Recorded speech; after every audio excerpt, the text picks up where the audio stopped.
ദൈവനാമത്തിന് മാത്രം ഉണ്ടായിരിക്കട്ടെ. ഞാൻ ഷിജോയ് ബിജി, കാക്കനാട് അസൻഷൻ ചർച്ചിലെ സഭാംഗമാണ്. ജേണി ടു ദ സാംസിന്റെ 55-ാം ദിവസത്തിലേക്ക് ഏവർക്കും സ്വാഗതം. ഇന്ന് നമ്മൾ ചിന്തിക്കാൻ പോകുന്ന വേദഭാഗം 37-ാം സങ്കീർത്തനം 23 മുതൽ 31 വരെയുള്ള വാക്യങ്ങളാണ്. ഇത് ദാവീദിന്റെ ഒരു സങ്കീർത്തനമാണ്. നിത്യനായ ദൈവം ഒരു ദൈവവൈതലിനെ വഴി നടത്തുന്ന വിധങ്ങളെ പറ്റിയാണ് ഇവിടെ പ്രതിപാദിക്കുന്നത്. ഈ സങ്കീർത്തനത്തിന്റെ 24 മുതൽ 31 വരെയുള്ള വാക്യങ്ങൾ വായിക്കുമ്പോൾ ദൈവത്തിന്റെ 7 വിധത്തിലുള്ള നടത്തിപ്പുകളെ പറ്റി നമുക്ക് മനസ്സിലാക്കുവാൻ സാധിക്കും. ഒന്നാമതായി, ഒരു ദൈവവൈതലിന് സ്ഥിരമായ ഗമനം തരുന്നു. രണ്ടാമതായി, ഒരു ദൈവവൈതൽ വീണാൽ അവനെ കൈപിടിച്ചു താങ്ങുന്നു. മൂന്നാമതായി, മക്കൾ പട്ടിണി കിടക്കാതെ നിത്യനായ ദൈവം അതാത് സമയത്ത് അവർക്ക് ആവശ്യമായ ആഹാരം കൊടുക്കുന്നു. നാലാമതായി, സന്തതി തലമുറകളെ അനുഗ്രഹിക്കുന്നു. അഞ്ചാമതായി, ലോകമനുഷ്യർ ഉപേക്ഷിച്ചാലും ദൈവം നമ്മെ ഒരിക്കലും ഉപേക്ഷിച്ച് കളയാതെ കാക്കുന്നു. ആറാമതായി, നിത്യനായ ദൈവം നമ്മെ പരിപാലിച്ചു നടത്തും. ഏഴാമതായി, നമ്മുടെ കാലടിയിൽ വഴുതി പോകാതെ കർത്താവ് കാത്തു സൂക്ഷിക്കും. ഇങ്ങനെയെല്ലാം നിത്യനായ ദൈവം ഒരാളെ വഴി നടത്തണമെങ്കിൽ ആ മനുഷ്യന്റെ വഴിയിൽ ദൈവത്തിന് പ്രസാദം തോന്നണം എന്നാണ് സങ്കീർത്തനം 37-ന്റെ 23-ാം വാക്യത്തിൽ പറയുന്നത്.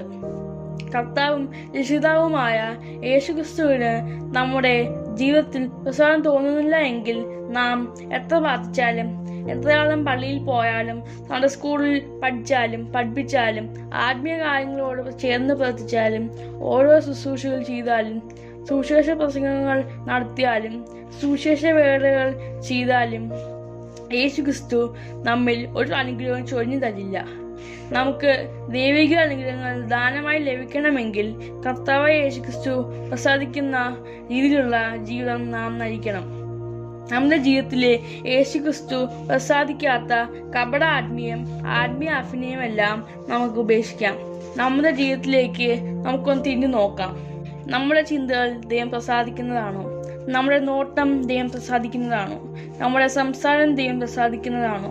നമ്മുടെ മനോഭാവം, കാഴ്ചപ്പാട്, പ്രവൃത്തികൾ എന്നിവ ദൈവം പ്രസാദിക്കുന്നതാണോ? നമുക്ക് വാശി വരുന്നുണ്ടോ? പിണക്കം വരുന്നുണ്ടോ? കലഹസ്വഭാവം ഉണ്ടോ? അഹങ്കാരമുണ്ടോ? ഞാൻ എന്ന ഭാവമുണ്ടോ? മറ്റുള്ളവർ എന്നെ ആദരിക്കണം, മാനിക്കണം എന്ന ചിന്ത ഉണ്ടോ? മറ്റുള്ളവരെ ദുഷിക്കുന്ന സ്വഭാവം, ഈയത്തി സംസാരിക്കുന്ന സ്വഭാവം, കുറ്റം പറയുന്ന സ്വഭാവം നമുക്കുണ്ടോ? യേശുക്രിസ്തുവിന്റെ അതേ സ്വഭാവം നമുക്കുണ്ടോ? യേശുക്രിസ്തുവിന്റെ അതേ വിശുദ്ധി നമുക്കുണ്ടോ? അതോ പള്ളിയിൽ വരുമ്പോൾ മറ്റുള്ളവരുടെ മുമ്പിൽ യേശുക്രിസ്തുവിന്റെ സ്വഭാവങ്ങൾ അഭിനയിച്ച് കാണിക്കുന്നതാണോ നാം ചെയ്യുന്നത്? ഇങ്ങനെയെല്ലാം പൈശാചിക സ്വഭാവങ്ങൾ നമ്മിൽ ഉണ്ട് എങ്കിൽ നിത്യനായ ദൈവം നമ്മിൽ ഒരിക്കലും പ്രസാദിക്കില്ല.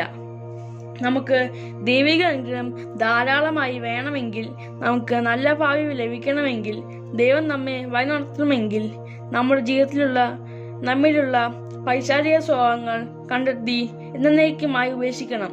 എന്നിട്ട് കർത്താവായ യേശുക്രിസ്തുവിനെ നമ്മുടെ ഹൃദയത്തിന്റെ സിംഹാസനത്തിൽ സ്ഥിരമായി ഇരുത്താം.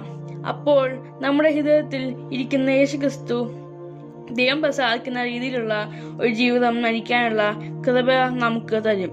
ആ യേശുക്രിസ്തുവിനോട് യേശുവെ ഞാൻ സ്നേഹിക്കുന്നു എന്നെപ്പോഴും പറഞ്ഞുകൊണ്ടിരിക്കാം. നമുക്ക് പ്രാർത്ഥിക്കാം. യേശുവപ്പ, നീ ഞങ്ങളുടെ ജീവിതത്തിൽ ഇങ്ങനെയാണ് പ്രസാദിക്കുന്നത് എന്ന് ചിന്തിക്കാൻ തന്ന വിലയേറിയ അവസരത്തിനായി സ്തോത്രം ചെയ്യുന്നു. ഇന്നു മുതൽ ഞങ്ങളുടെ ജീവിതത്തിൽ യേശുക്രിസ്തുവിന്റെ സ്വഭാവമുള്ളവരായി ഒരു വിശുദ്ധ ജീവിതം നയിക്കാനുള്ള കൃപ തടയണമേ. നമുക്ക് ഓരോരുത്തർക്കും ക്രിസ്തുവുള്ള ക്രിസ്ത്യാനിയായി ജീവിക്കാനുള്ള കൃപ തടയണമെന്ന് പ്രാർത്ഥിക്കുന്നു. സകലവും യേശുക്രിസ്തുവിന്റെ നാമത്തിൽ അപേക്ഷിക്കുന്നു. ആമേൻ.